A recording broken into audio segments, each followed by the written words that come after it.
Last science ক্লাসে chapter 7 climate and ওয়েদারের চ্যাপ্টারটাতে আমাদের একটা প্রবলেম থেকে গিয়েছিল। আমি বলেছিলাম যে আমি পরে বাসায় যে প্রবলেমটা সলভ করে দিব। প্রবলেমটা হচ্ছে যে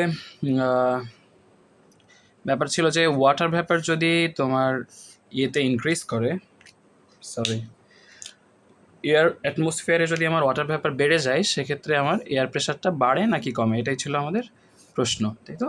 আচ্ছা, ওকে, আমরা একটু ওই জিনিসটা এখন এখানে ক্লারিফাই করবো। আমি ক্লাসে যেটা পড়িয়েছিলাম ওটাতে একটু ভুল আছে, সো আমি এখন যেটা পড়াবো এটা ফলো করবা সবাই। আচ্ছা, তো প্রথমে আমরা এখান থেকে যখন দেখব, আমরা দুইটা জিনিস মাথায় রাখবো। প্রথম হচ্ছে যে আমরা দুইটা স্যাম্পল স্পেস নিব। স্যাম্পল স্পেস বলতে দুইটা জায়গা, একটা হচ্ছে জায়গার নাম হচ্ছে এ, আর একটা জায়গার নাম হচ্ছে প্লেস বি। এখন এই দুইটা স্যাম্পল স্পেসের একদম সেম ক্যারেক্টারিস্টিক্স থাকবে। তার মানে কি, এখানেও এয়ার থাকবে। দেখো, এই স্যাম্পল স্পেস এতে এয়ার হচ্ছে 100 গ্রাম, আবার স্যাম্পল স্পেস বিতে এয়ার কত, 100 গ্রাম। এখানে এরিয়া কতটুকু স্যাম্পল স্পেস এতে, এরিয়া হচ্ছে 10 মিটার স্কোয়ার, স্যাম্পল স্পেস বিতে এরিয়া কত, 10 মিটার স্কোয়ার।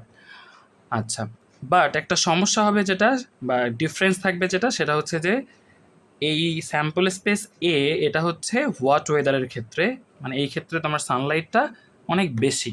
ওকে, আচ্ছা, আর এটা হচ্ছে স্যাম্পল স্পেস বিটা হচ্ছে কম্পারেটিভলি লেস হট, এটা হচ্ছে এই ক্ষেত্রে সানলাইটটা কম থাকবে, মানে হিট কম থাকবে। আচ্ছা, তো আমরা একটু বোঝার চেষ্টা করি। আমি দেখো নিচে দেখো ওয়াটার বডিস এঁকে রেখেছি। তো ওয়াটার বডিসে যখন অনেক বেশি হিট পড়ে, সানলাইট যখন অনেক বেশি আসে, তখন ওয়াটার বডিস থেকে কি হয়, অনেক বেশি ওয়াটার ভ্যাপারে কনভার্ট হয়ে উপরের দিকে বাতাসের সাথে এসে মিশে যায়, তাই না? তার মানে আমার ওয়াটার ভ্যাপার কোথায় আসবে, এখানে আসবে। আচ্ছা, এবার খেয়াল করো, এই জায়গাটা তো ফিক্সড, এবং এই জায়গাটা পুরাটা কে আছে, এই জায়গাটা পুরাটা 100 গ্রাম এয়ার পার্টিকেল আছে। এখন যখনই তুমি এইখান থেকে নতুন কোনো ওয়াটার ভ্যাপার এখানে যাবে, তাহলে ওয়াটার ভ্যাপার ভিতরে যখন ঢুকবে, তাহলে আমি ধরলাম যে আমার এইখানে ছোটো ছোটো কিছু ওয়াটার ভ্যাপার স্টে করা শুরু করলো। এই যে ছোটো ছোটো ওয়াটার ভ্যাপারগুলো আসলো, এগুলা কি কিছু এয়ার পার্টিকেলকে বাইরে পাঠাই দিবে না? নাহলে কি তারা জায়গাটা নিতে পারবে? এরা আসবে এবং আগে যে এখানে যে বাতাসের যে বিভিন্ন পার্টিকেল ছিল, সেই পার্টিকেলগুলো কিছুকে রিপ্লেস করবে। তো ধরো এর জায়গায় আরেকটা এসে বসবে, এই জায়গায় আরেকটা এসে বসবে, এই জায়গায় আরেকটা এসে বসবে, এরকম প্রত্যেকটা পার্টিকেলকে রিপ্লেস করে করে দেখা যাবে যে নতুন আরেকটা ওয়াটার ভেপার আসতেছে। এই যে নতুন জায়গাগুলো কারা নিচ্ছে, ওয়াটার ভেপার নিচ্ছে। আচ্ছা, তাহলে আমরা বুঝার ট্রাই করি যে ওয়াটার ভেপার এখানে দেখা গেছে আগে যে এয়ার ছিল, এয়ার 100 গ্রাম, এয়ার 100 গ্রামের জায়গায় নতুন করে ধরো আমি ধরে নিলাম যে নতুন করে আমার ওয়াটার ভেপার আসলো 20 গ্রাম। কত গ্রাম আসলো, 20 গ্রাম। এই 20 গ্রাম আমি এখানে লিখে রাখলাম।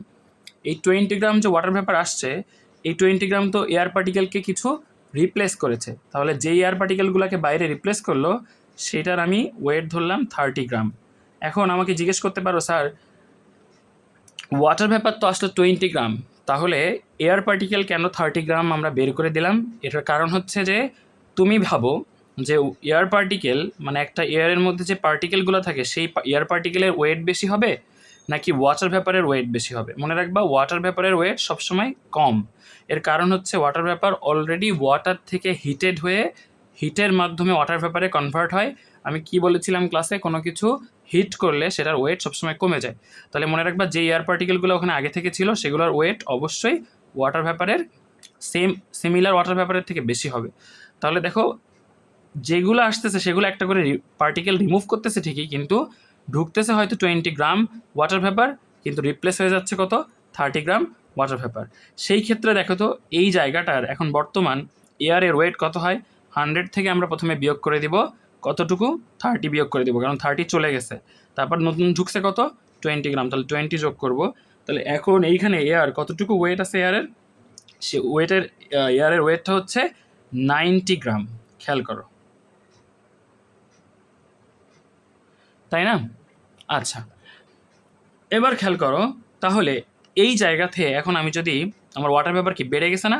আগে যে ওয়াটার ভেপার ছিল, সেই ওয়াটার ভেপারটা এখানে কি হইলো, বেড়ে গেল। সরি, এখানে আমার যে ওয়েট ছিল, এয়ারের যে ওয়েট, সেই ওয়েটটা আগে 101 ছিল, এখন হয়ে গেল 90 গ্রাম, কমে গেল, সরি, মাই মিস্টেক। তাহলে আমার এয়ারের প্রেশার, এয়ারের ওয়েট এখানে কমে গিয়ে 100 গ্রাম কেটে কত হবে, 90 গ্রাম। আচ্ছা, তো আমরা এয়ারের ওয়েটটা এখানে 90 গ্রাম লিখে নিই। খেয়াল করো, তাহলে এয়ারের নিউ ওয়েট হচ্ছে 90 গ্রাম। এবার ওয়েট কিন্তু নিজেই একটা ফোর্স, এটা আমি ক্লাসে তোমাদেরকে বলছিলাম। তাহলে এবার আমরা বের করতে চাচ্ছি কি? আমরা বের করতে চাচ্ছি প্রেশার। প্রেশারের ফর্মুলাটা আমি উপরে অলরেডি লিখে রেখেছি। প্রেশার ইকুয়ালস হচ্ছে ফোর্স ডিভাইডেড বাই এরিয়া। যখন একদম প্রথমে, আচ্ছা এই স্যাম্পল বি আপাতত এটাকে মাথায় রাখার দরকার নেই, স্যাম্পল বি এর কাজ আপাতত নাই, আমরা যখন পরে আরেকটা জিনিস শিখবো তখন স্যাম্পল বিকে নিয়ে আসবো। তুমি যে স্যাম্পল এর কথা ভাবো, যে এই ক্ষেত্রে আমি যখন একদম প্রথমে যখন আমার কোনো রকম ওয়াটার পেপার এখানে ঢুকে নাই, তখন আমি প্রেশারটা ক্যালকুলেট করে ফেলি। একদম প্রথমে এয়ারের ওয়েটটা কত ছিল? 100 গ্রাম। তার মানে সে 100 গ্রাম ফোর্স দিচ্ছিল। তাহলে 100 ডিভাইডেড বাই এয়ারের এরিয়া কত ছিল? কতটুকু জায়গার এরিয়া? 10। তাহলে এখানে দেখো প্রেশার হচ্ছে 100 ডিভাইডেড বাই 10, তার মানে 10 প্যাসকেল। আমার প্রেশারের একক হচ্ছে প্যাসকেল। আচ্ছা, এবার খেয়াল করো, আমাদের নতুন যে একটা প্রেশার হবে, নতুন প্রেশারটা কেন? যখন আমার এয়ারের মধ্যে ওয়াটার ভেপার বেড়ে যাচ্ছে। আমাদের টপিকই কিন্তু এইটা, যে what happens to air pressure when the water vapour of any area increases. তাহলে দেখো তো, এই এরিয়াটা আগে যে ওয়াটার ভেপার ছিল তার থেকে এখন ওয়াটার ভেপার বেশি হয়ে গেছে না? সি লেভেল থেকে যখন কিছু পানি বাষ্পে পরিণত হয়ে এখানে চলে এসেছে, তখন কি ওয়াটার ভেপারটা কি বেড়ে গিয়েছে। তাহলে বেড়ে গেলেই কাহিনী কি হবে? যখনই এখানে বেড়ে যাচ্ছে ওয়াটার ভেপার বেড়ে গেলে কি হচ্ছে দেখো তো, এয়ারের ওয়েটটা কিন্তু আলটিমেটলি কমে আসতেছে, 90 গ্রাম হয়ে গেছে। তাহলে এইখানে আমি নতুন ফোর্স বসাবো, তাহলে নতুন ফোর্স কত আমার? 90, আর ডিভাইডেড বাই এরিয়া কত? 10। তাহলে দেখো এখন প্রেশার কত? 9 প্যাসকেল, বা প্রেশার কম। তাহলে দেখো তো, একদম প্রথমে যে প্রেশার ছিল সেই প্রেশারের থেকে কি এখন প্রেশার বেশি নাকি কম? কম, রাইট? তাহলে আমরা বলতে পারি, যখন ওয়াটার ভেপার ইনক্রিজ করে, তখন ওয়াটার ভেপার কখন ইনক্রিজ করে? যখন ওই এলাকার টেম্পারেচার অনেক বেড়ে যায়। টেম্পারেচার যখন বাড়ে তখন কি ওয়াটার ভেপার ইনক্রিজ করে। আর ওয়াটার ভেপার ইনক্রিজ করলে কি হয়? ওয়াটার ভেপার আসার কারণে এয়ার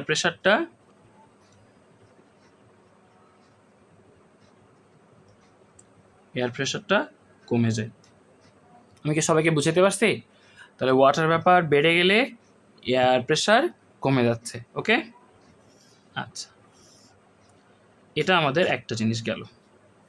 এখন এইটার সাথে মিলায়ে এই যে একটা জিনিস আমরা ক্লাসে একটু ভুল শিখেছিলাম, এটা আমার ভুল ছিল, আমি মিস্টেকেনলি এটা শিখিয়ে ফেলেছিলাম তোমাদেরকে, যে ওয়াটার ভেপার বাড়লে এয়ার প্রেশারটা বাড়ে। তো ওই কনসেপ্টটা একদম মাথা থেকে সরাই ফেলতে হবে। ওয়াটার ভেপার বাড়লে বেসিক্যালি এয়ার প্রেশার কমে যায়। আচ্ছা, তাহলে এই কনসেপ্টের সাথে রিলেট করে আমরা একটা প্রশ্নের উত্তর শিখেছিলাম, যেই প্রশ্নটা অনেক বেশি ইম্পর্টেন্ট ছিল।